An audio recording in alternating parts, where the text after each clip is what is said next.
नमस्कार dear students, मैं अरुण। आप देख रहे हैं आपका अपना यूट्यूब चैनल मैथ्स स्मार्ट ज्ञान।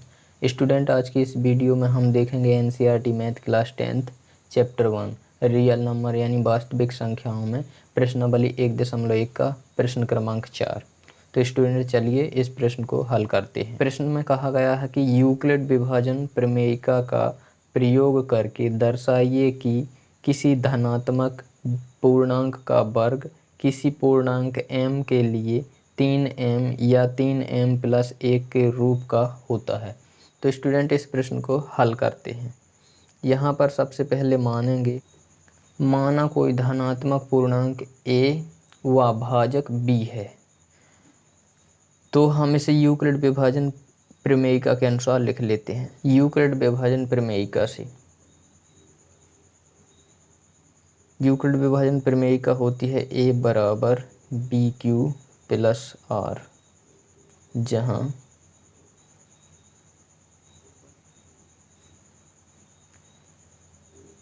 आर की वैल्यू b से छोटी व 0 से बड़ी या 0 के बराबर होती है। स्टूडेंट, हमने यहाँ पर कोई धनात्मक पूर्णांक a माना था तथा भाजक b माना, और b बराबर हम क्या मान लेते हैं? b बराबर हम 3 मान लेंगे। 3 यहाँ पर जब हमने b बराबर 3 माना है तो यहाँ पर b की जगह पर 3 रख देंगे वैल्यू, तो यहाँ पर हो जाएगा a बराबर b की जगह पर 3 q प्लस r। जब यहाँ पर b की वैल्यू 3 है तो r की वैल्यू क्या हो जाएगी? b से तो छोटी रहेगी और 0 के बराबर या 0 से बड़ी होगी। तो यहाँ पर क्या हो जाएगा? जो r की वैल्यू हो जाएगी तो क्या होगी? 3 से क्या होगी? छोटी होगी और साथ में 0 के बराबर या 0 से बड़ी होगी। यानी कि हम कह सकते हैं r की वैल्यू 0 भी हो सकती है, 1 भी हो सकता है, 2 भी, 3, 2 तक हो सकता है, 3 नहीं हो सकता। क्यों? क्योंकि 3 से हमेशा छोटी होगी r की वैल्यू, ये हो सकती है। तो यहाँ पर लिखेंगे a के संभवतः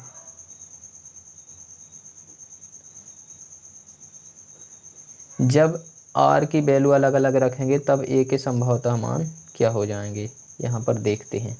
तो स्टूडेंट, हमने यहाँ पर a बराबर 3q प्लस r की जगह पर यहाँ पर 0 लिख दिया, तो यहाँ पर 3q ही रहेगा क्योंकि 0 जोड़ने पर कोई मान में परिवर्तन नहीं होगा। यहाँ पर a बराबर 3q प्लस 1, यहाँ पर r की जगह पर हमने वैल्यू 1 रख दी, तो यहाँ पर 3q प्लस 1 हो गया। और इसी प्रकार a बराबर 3q प्लस 2, यहाँ पर हमने r की वैल्यू 2 तक है तो यहाँ पर r की वैल्यू हमने 2 लिख दी। यहाँ पर ये समीकरण 1, 2 व 3 हो गए। अब हम इस प्रश्न में हमको क्या करना है? इन धनात्मक पूर्णांक का वर्ग करना है। तो पहले नंबर क्या कर देंगे? समीकरण 1 का वर्ग कर देंगे। समीकरण 1 का वर्ग करने पर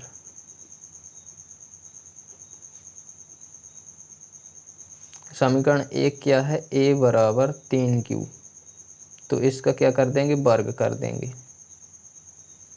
वर्ग, समीकरण 1 का वर्ग जब करते हैं तो यहाँ पर a का स्क्वायर ही रहेगा, यहाँ पर 3 का भी वर्ग हो जाएगा तो 9, और q का वर्ग q स्क्वायर ही रहेगा। तो यहाँ पर a स्क्वायर बराबर 3, यहाँ 9 में से हम 3 कॉमन ले सकते हैं, तो यहाँ पर 3 कॉमन ले लिया तो यहाँ पर 3 बचेगा, और q स्क्वायर यहाँ पर 3 तिरका 9 बन जाएगा ज्यों का त्यों, तो यहाँ पर 3 कॉमन निकाल लिया। अब यहाँ पर हम 3q स्क्वायर को हम क्या मान लेंगे? m मान लेंगे, तो यहाँ पर a वर्ग बराबर 3m हो जाएगा, जहाँ पर हमने m बराबर 3q स्क्वायर एक धनात्मक पूर्णांक है। जहाँ पर जो m है हमने इसकी जगह पर m मान लिया, और यह क्या है? एक धनात्मक पूर्णांक है। तो पहला तो हमने समीकरण का वर्ग कर दिया। अब हम इसी प्रकार समीकरण 2 का भी वर्ग कर देंगे। तो समीकरण 2 क्या था, हम यहाँ पर देख लेते हैं। समीकरण 2 था a बराबर 3q प्लस 1, समीकरण 2 का वर्ग कर देंगे। समीकरण 2 था a बराबर 3q प्लस 1, यहाँ पर इसका वर्ग कर देंगे। ए स्क्वायर ही रहेगा यहाँ पर ए का वर्ग। अब यहाँ पर सर्वसम का लगा देंगे। कौन सी सर्वसम का लगाएंगे यहाँ पर हम? यहाँ पर सर्वसम का लगाएंगे ए प्लस बी का होल वर्ग। यह वाली सर्वसम का हम यहाँ पर यूज करेंगे। तो यहाँ पर होती है सर्वसम का ए वर्ग प्लस 2ab प्लस बी वर्ग। यह सर्वसम का होती है। तो हम यहाँ पर a मान लेंगे 3q को और 1 को मान लेंगे b। तो a प्लस b इसका वर्ग हो जाएगा। तो यहाँ पर आएगा a की जगह पर 3q, a का वर्ग मतलब 3q का वर्ग, 3q का वर्ग प्लस b 2ab है। तो यहाँ पर 2 अपने से लिखेंगे क्योंकि सर्वसम का में है। a हमने माना है 3q को और b 1 को। तो 3q प्लस 1। अब प्लस क्या है? b वर्ग, b मतलब हमारा 1 है यहाँ पर b। तो b वर्ग मतलब 1 का वर्ग। यह हमने क्या कर लिया? सर्वसम का में मान रख के सरल कर लिया। तो यहाँ पर a स्क्वायर बराबर 3 का वर्ग कितना हो जाएगा? 9 और q स्क्वायर प्लस यहाँ पर 1 का गुणा इसमें करेंगे पूरे में तो 2 एकम 2 और 2 का गुणा 3 में करेंगे तो यहाँ 6q प्लस 1 का स्क्वायर 1 ही होगा। अब यहाँ पर स्टूडेंट हम क्या करेंगे? 9 और 6 में से हम 3 कॉमन निकाल लेंगे यहाँ से। तो क्या करेंगे? a स्क्वायर बराबर 3 यहाँ से जब कॉमन निकालेंगे तो यहाँ पर बचेगा 3q स्क्वायर। क्योंकि कॉमन निकालने का मतलब होता है इसमें भाग देना। जो कॉमन निकालते हैं उसी का भाग दे देते हैं। यहाँ पर हमने 3 कॉमन निकाला तो 3 का भाग दे दिया, तो यहाँ पर 3 बचा प्लस 3 का इसमें भाग देंगे क्योंकि कॉमन निकाल रहे हैं। तो 3 दूनी 6 होता है, तो यहाँ पर 2 बचेगा और साथ में q है और प्लस ये एक अकेला ही रहेगा। a वर्ग बराबर 3m प्लस 1। अब हमने इस पूरे को क्या मान लिया? m मान लिया इसको। तो यहाँ पर लिख देंगे जहाँ m बराबर 3q स्क्वायर प्लस 2q एक धनात्मक पूर्णांक है। बिल्कुल सेम हमने यहाँ पर इसको क्या मान लिया? m मान लिया। तो हमने समीकरण 2 का भी क्या कर दिया? वर्ग कर दिया और क्या प्राप्त हुआ? 3m प्लस 1 प्राप्त हुआ। इसी प्रकार स्टूडेंट हम समीकरण 3 का भी क्या कर देंगे? वर्ग कर देंगे। समीकरण 3 में है a बराबर 3q प्लस 2। तो समीकरण 3 का वर्ग करने पर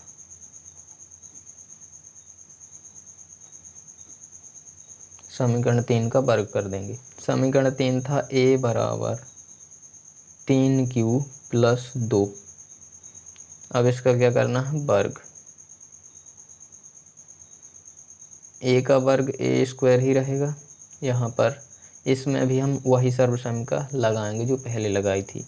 कौन सी सर्वसम का? a प्लस b का होल वर्ग बराबर a वर्ग प्लस 2ab प्लस b वर्ग। यह सर्वसम का होती है। तो स्टूडेंट यहाँ पर a हमारा 3q है और b की जगह पर 2 है।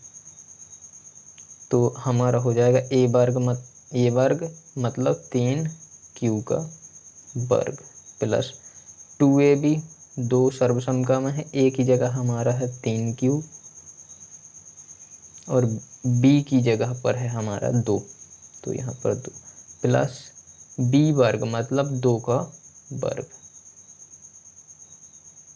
अब इसको सरल कर लेते हैं। तो a वर्ग बराबर 3 का वर्ग भी होगा और q का भी वर्ग होगा। तो 3 का वर्ग 9 और q स्क्वायर प्लस यहाँ पर 2 का 2 से गुणा होगा तो 4 और 4 का 3 से होगा तो 12 और साथ में q प्लस 2 का वर्ग होता है 4।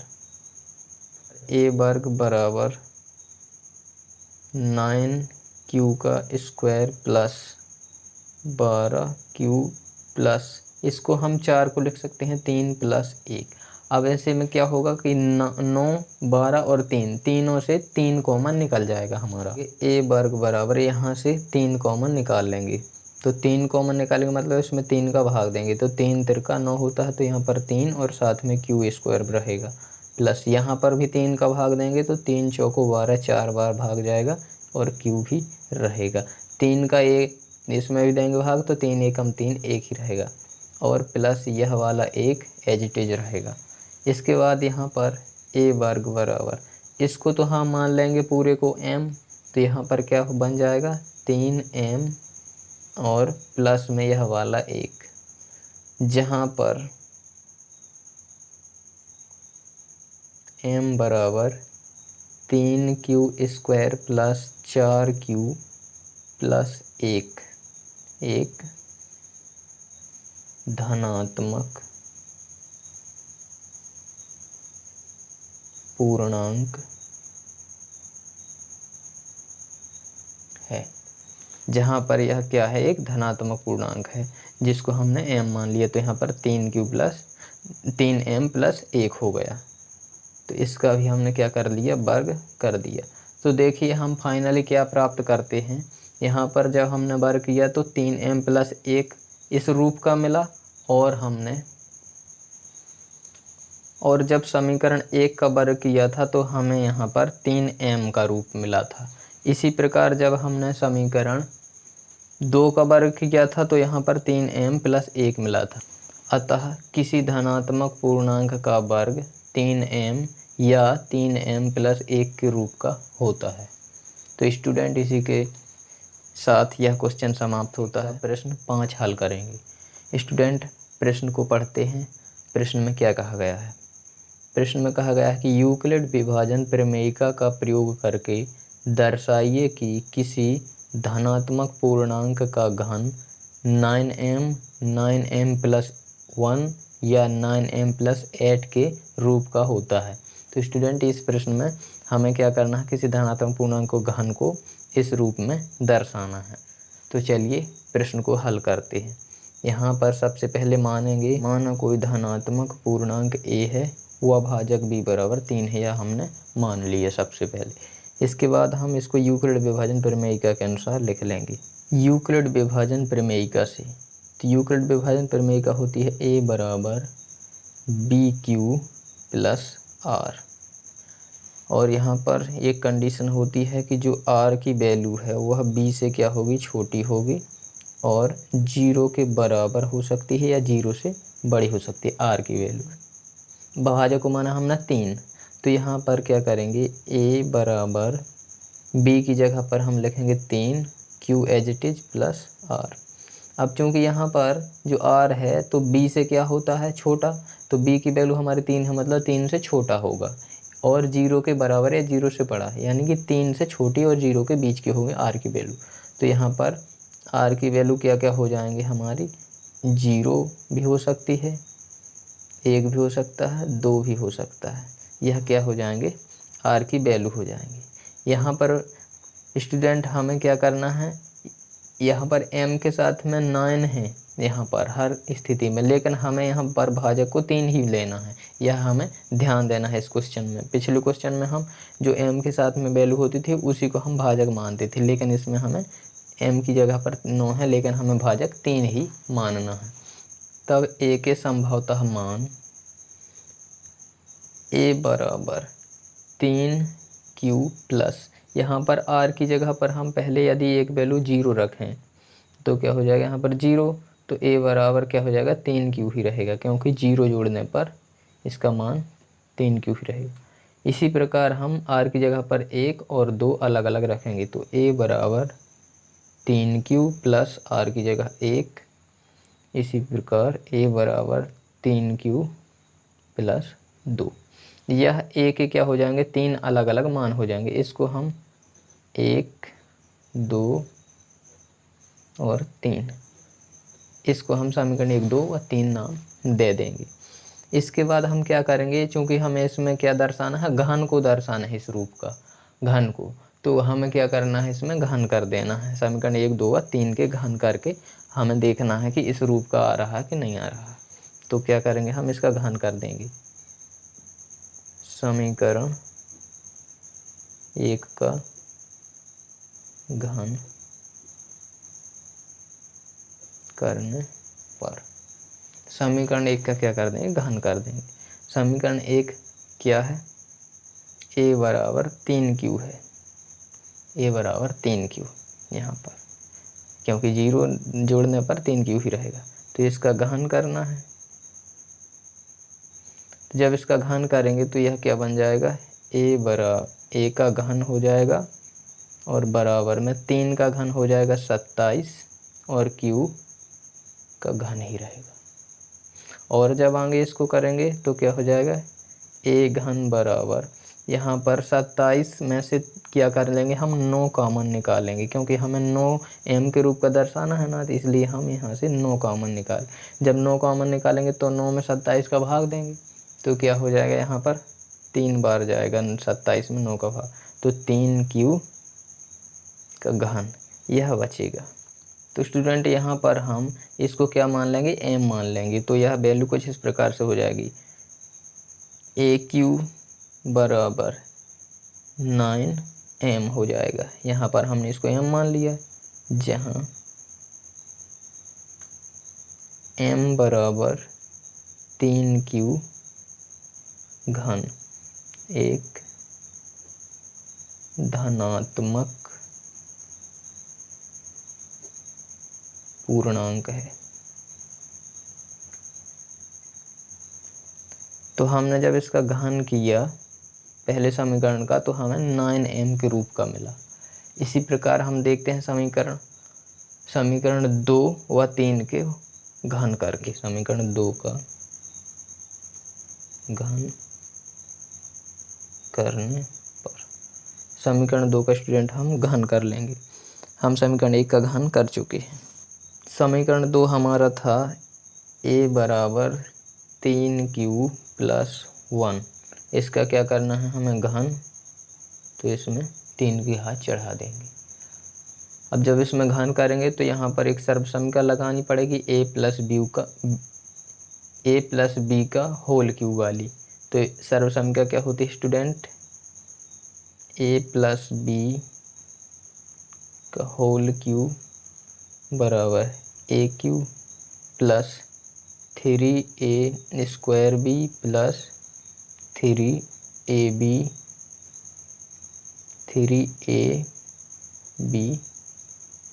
स्क्वायर प्लस BQ, यह हमारी सर्वसमीकरण होती है। तो यही सर्वसमीकरण हम इसमें यूज करेंगे। तो इसमें यहाँ पर हमारा a की जगह पर हमारी वैल्यू है 3q और b की जगह पर हमारी वैल्यू 1 है। तो हम यहाँ पर इसी सर्वसमीकरण में इसका मान रख देंगे। तो a का q ही रहेगा इधर, AQ मतलब कि 3q का q।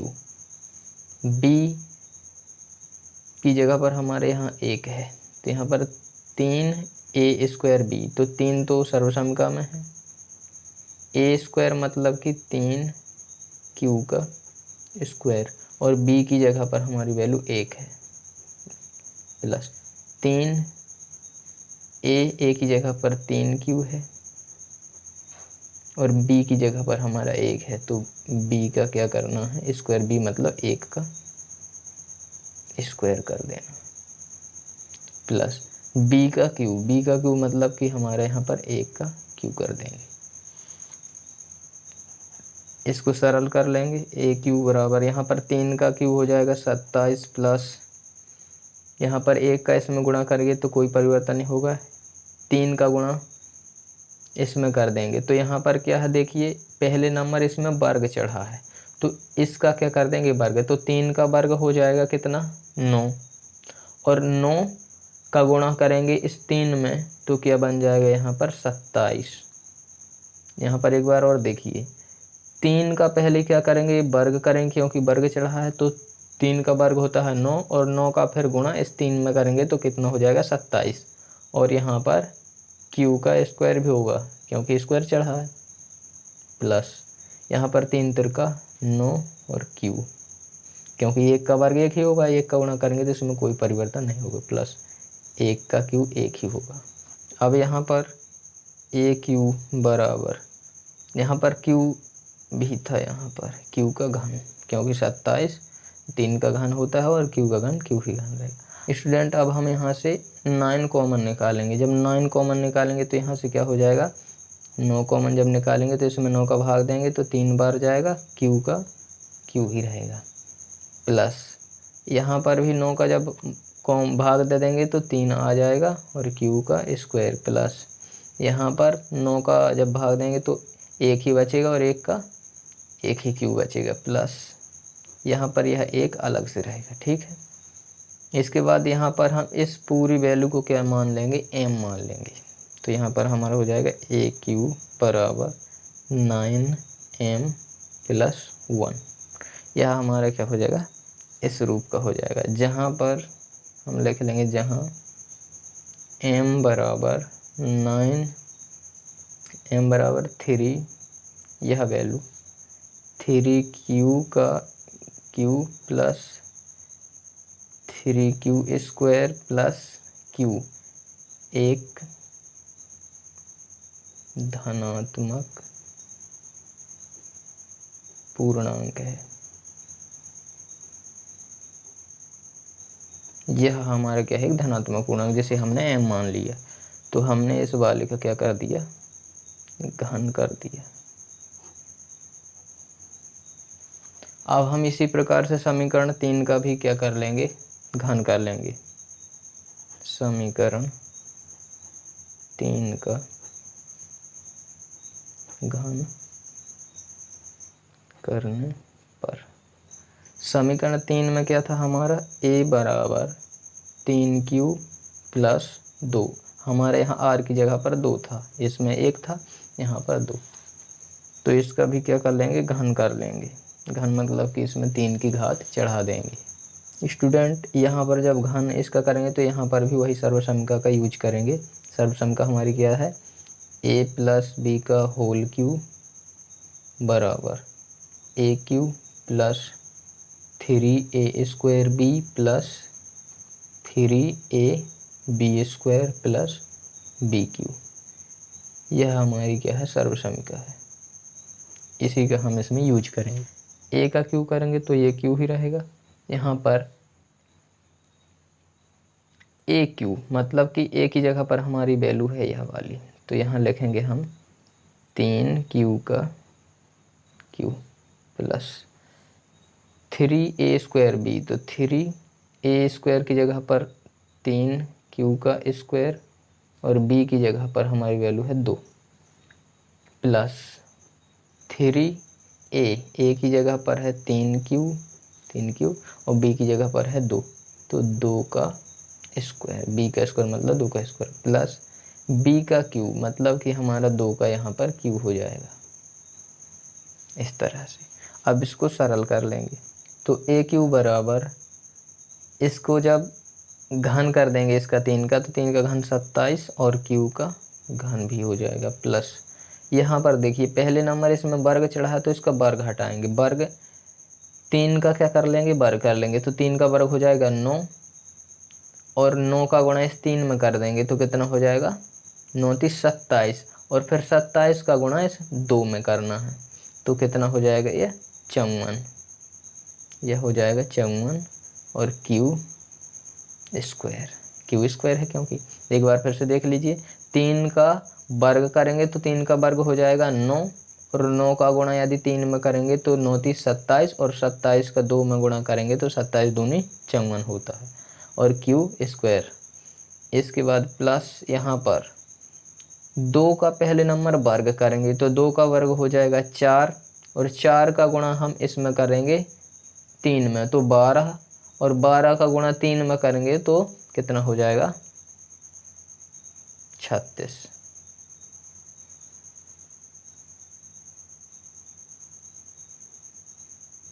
साथ में क्यू है तो यहाँ पर क्यू ही रहेगा, प्लस 2 का वर्ग जब 2 का घन करेंगे तो 2 का घन कितना हो जाएगा, 8 हो जाएगा, तो 2 का घन 8। इस प्रकार से इसको हम लिख लेंगे। अब इसको सरल कर लेते हैं और ए क्यू बराबर 27 और इसमें से हम देखेंगे कि इसमें सभी में 9 कॉमन निकल रहा है तो यहाँ से क्या कर लेंगे, 9 कॉमन निकाल लेंगे तो 9 का इसमें भाग देंगे तो कितना आएगा, 3 और क्यू का घन प्लस 9 का इसमें भाग देंगे तो 6 बार जाएगा, तो 6 और क्यू का स्क्वायर प्लस 9 का इसमें देंगे भाग तो 4 और क्यू साथ में है प्लस यह 8 एज इट इज अलग से ही रहे क्योंकि इसमें तो 9 का भाग जाना ही नहीं है। तो यहाँ पर अब हम इस वैल्यू को मान लेंगे m,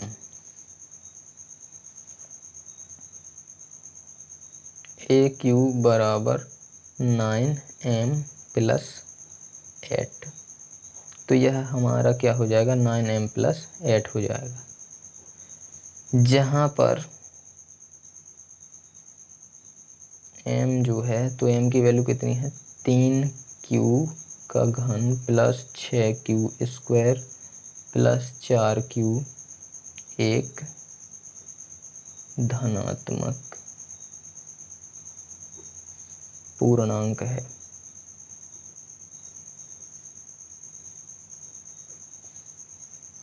यह जो है यह क्या एक धनात्मक पूर्णांक है, मतलब कोई भी धन वाली संख्या हो सकती है इसको सॉल्व करने पर।